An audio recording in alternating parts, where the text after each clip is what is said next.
আসসালামু আলাইকুম সবাইকে। এই তো সবাই কেমন আছেন? আলহামদুলিল্লাহ, আমি তো ভালো আছি। তো আজকে একটা সিম্পল মলা মাছের রেসিপি নিয়ে হাজির হলাম। আসলে এটা খুব সহজ একটা রেসিপি, এটা সবাই আমরা মোটামুটি কম বেশি পারি।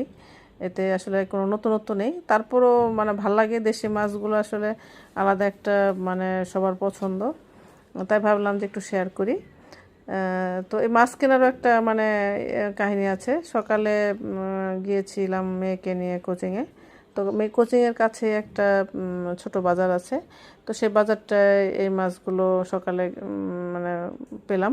তো পেয়ে দেখলাম যে না, মাছগুলো বেশ ভালো, তাজা আছে, তাই মাছগুলো নিয়ে আসলাম।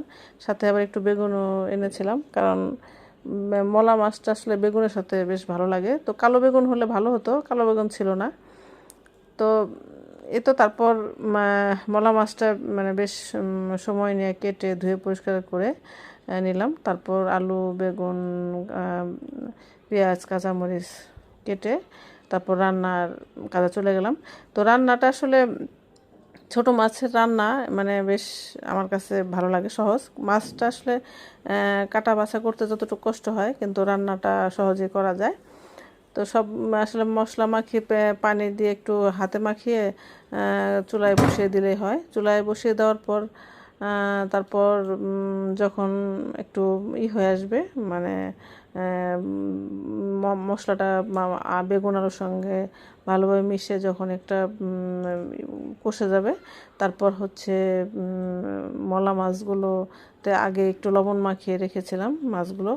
তারপর এই তো মলা মাছগুলো উপরে ছড়িয়ে দেব। মাছটা আসলে আমি বেগুনের সঙ্গে দিইনি, কারণ মাছগুলো নাহলে বেশি খুলে যায়।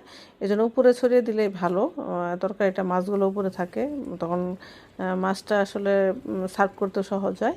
এই তো তারপর ছোটো মাছ আসলে ধনিয়া পাতা না দিলে মনে হয় সম্পূর্ণ হয় না বা ভালো লাগে না। তো কিছু ধনিয়া পাতা ছিল, তো ধনিয়া পাতাগুলো ছড়িয়ে দিলাম। তারপর যখন ঝোলটা শুকিয়ে একদম সমান সমান হয়ে যাবে, তারপর নামিয়ে নেব। এতে মাছ কিন্তু গরম ভাতের সঙ্গে ভীষণ ভালো লাগে।